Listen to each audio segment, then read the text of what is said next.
And on today's show, why advisors should sell executive and key person insurance. Part 3 of this week's series on business owner and executive solutions with Principal Regional Vice President Sherry Flint. Hi everyone, I'm Steve Savant, syndicated financial columnist and contributing author to Backroom Technician in Innsmouth. Let's get down to business.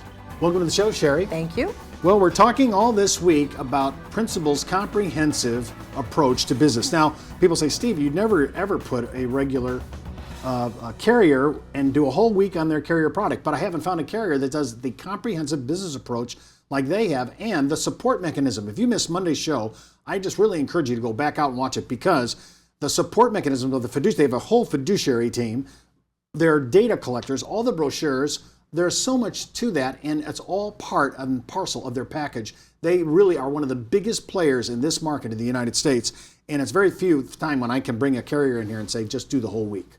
So good for you, kudos to you.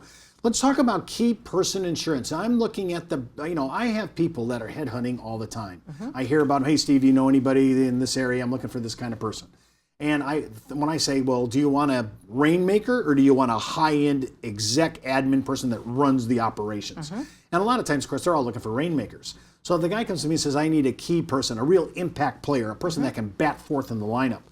When I'm looking at a key person, I think sometimes our employers, our business owners forget, hey, this person who's not an owner is a major player. He's a franchise piece of our business. We should really be attending to him as a key person and indemnify ourselves if something happened to him. Talk a little bit about your approach and how you look at it. You know, I completely agree. I think key person insurance is a critical component of business planning.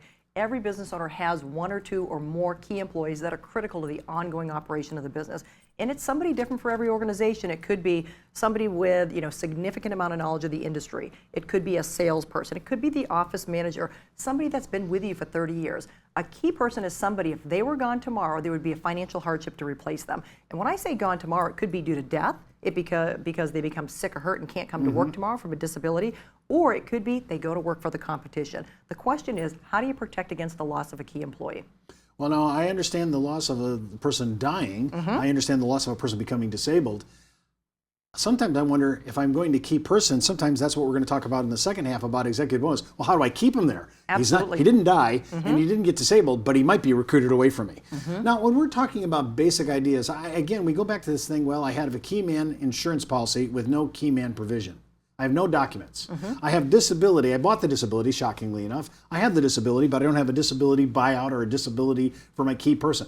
I start to look at things like this. When I do a feasibility study or I'm doing a review, what does that entail when you come to the plate with your comprehensive approach? Well, you can do key person as a standalone, right? Every business needs key person, especially when we have newer, younger organizations. We want to just protect against the loss. We want to mitigate that risk.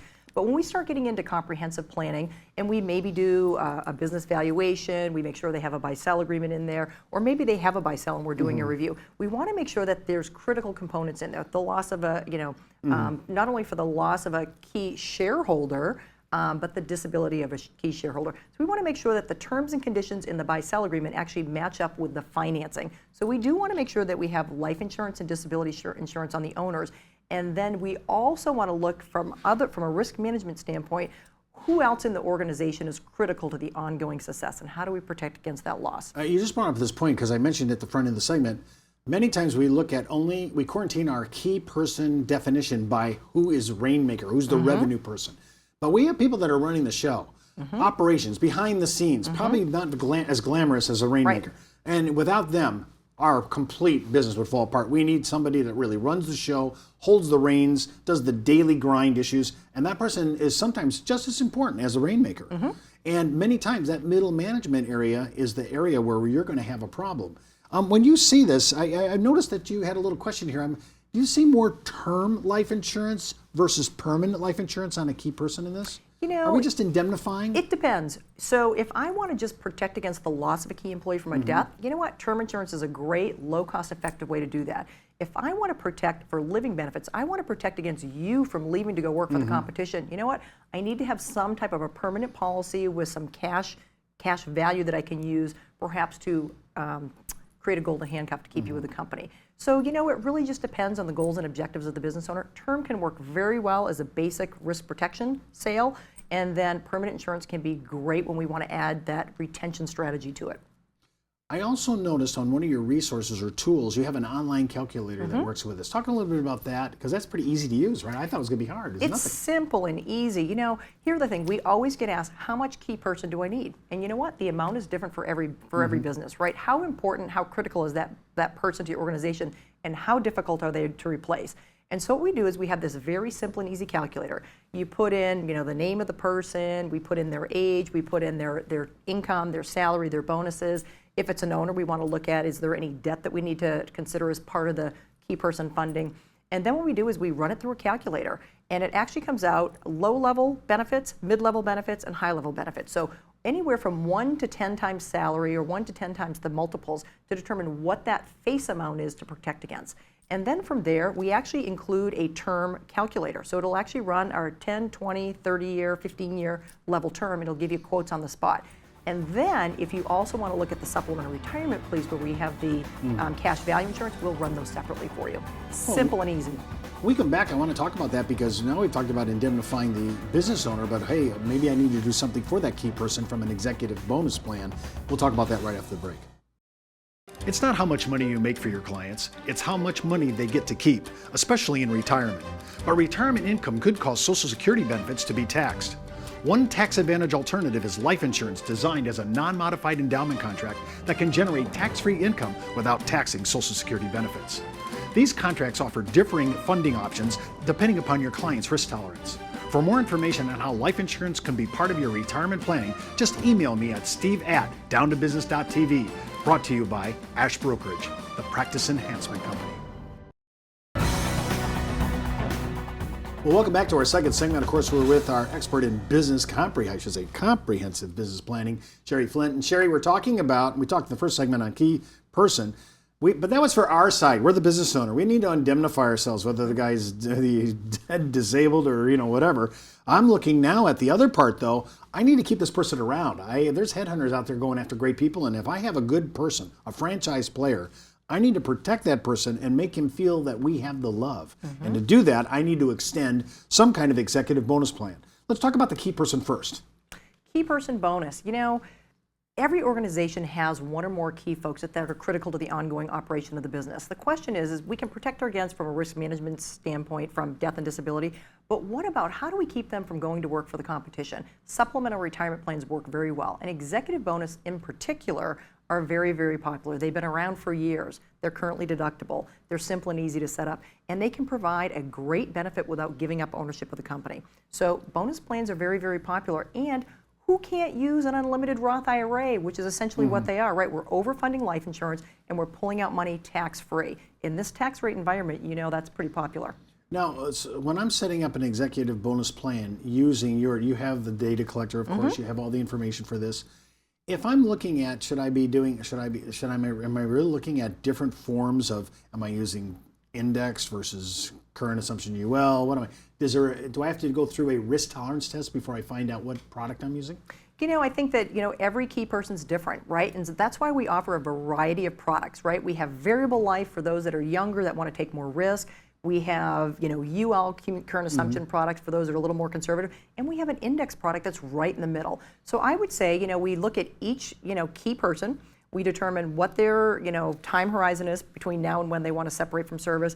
And we figure out, what does the business owner want to offer? Do they want to offer something a little more guaranteed? Or we want to take a little more, make something look and feel more like a 401k? So you know what? That's why we have a whole platform of products that you can use to fund a bonus plan. So I've taken care of my employee, my key person, but now what do I want to do for myself? And when I see this person getting tax-free, you just said tax-free, I'm going, well, that's great. That's for him. Maybe I wanted to extra above and beyond my 401k. My own, as a business owner, can I use this? And does it really make sense if I'm just an LLC and an S Corp? I'll tell you what. Bonus plans work for everybody. They work for business owners, LLCs, S Corps, C Corp owners. They work for key employees, but you can't go wrong with a bonus plan. They work for everybody. So if I'm a business owner, especially if we've done the valuation, we've done some business planning, now we recognize that maybe there's a shortfall between what the business is going to provide at retirement versus what we have, or maybe I'm not able to save enough in my 401k and I get some extra cash.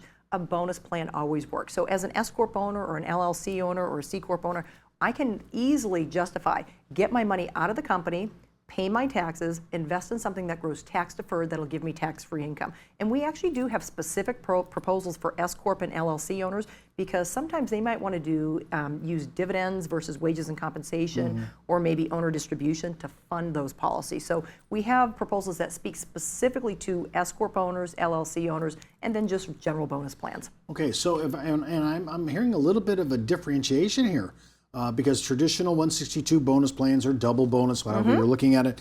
But now I actually am using different paperwork, if I'm understanding correctly, to really segment out certain markets. Because I have people that go, I'm an S Corp, therefore 62 bonus is just robbing Peter to pay Paul. I'm not even going to, it's not even worth it. But you have found a way to actually talk about this and specifically segment that market. Here's C, here's S, here's LLC, and here's how we use bonus plans within those entities. Absolutely. And you know what? The conversation is just different, right? The conversation of a business owner, let's get your money out of the company, let's pay your taxes, let's give you tax-free income, is different than the let's look at a plan that'll attract and retain key talent and maybe help them, create a down payment for the business down the road. Here's the key. We have the tools and resources to open the conversations. We have all the documents you need to put them in place. We have a whole suite of products that you can use to fund those. And you know what? We do the administration complimentary. Wow. So the cost of this is not, are we giving docs out too? I mean, we give sample documents. Okay, they're not the documents used; it's just examples. We provide sample documents in a Word format so that you can take them to an attorney and customize them. The business owner can do that. And you know what? You want to build in the provisions that make sense. So, for example, if you're my key person, I might want to put in a vesting schedule there. I might want to create a golden handcuff. So you know what? We want to customize that. So we do provide the documents to have the restrictive agreements, the the provisions of the plan, all of that. I think one of the things that we're talking about when we're talking about executive bonus plans, because we're always trying to think, well, why am I giving this person extra money, extra benefits? Because she's a key player. So we're always looking at that issue. Is recruit, they're great revenue makers. No, they're running my show. They're very good admin people. And remember, one of the big things, especially as I've noticed as we're pulling away from the recession, the headhunters, I don't know, they seem to be coming out of the woodwork right now. And for me to retain somebody and really hold my person so he doesn't get tempted to the dark side of somebody else, my competition especially, I really need to be able to talk about these kind of benefits that are above and beyond the traditional 401k or other ERISA product line I might be in. I completely agree with you. I mean, it's all about recruiting, rewarding, retaining, and helping your key employees retire, right? If they're happy, they'll stick around. Well, I like all the documentation that you do and all the support, feasible studies. Now you're talking about bringing sample docs to the table. I think this is all so supportive, and that's why I like your turnkey approach. It's comprehensive, it goes A to Z, and I'm going to get help at site, on site. If I need it, you're going to fly something there to help me. We can provide point of sale assistance. To me, that's huge. Well, that's all the time we have for today. Remember, before moving forward with any of the ideas on our show, always consult your tax advisor, legal counsel, or your broker-dealer compliance officer. Missed an episode? Just go out to our site at downtobusiness.ashbrokerage.com. Want to email me? steve@downtobusiness.tv. And remember, you could be wiser as an Ash Brokerage advisor. I'm Steve Savard. We'll see you.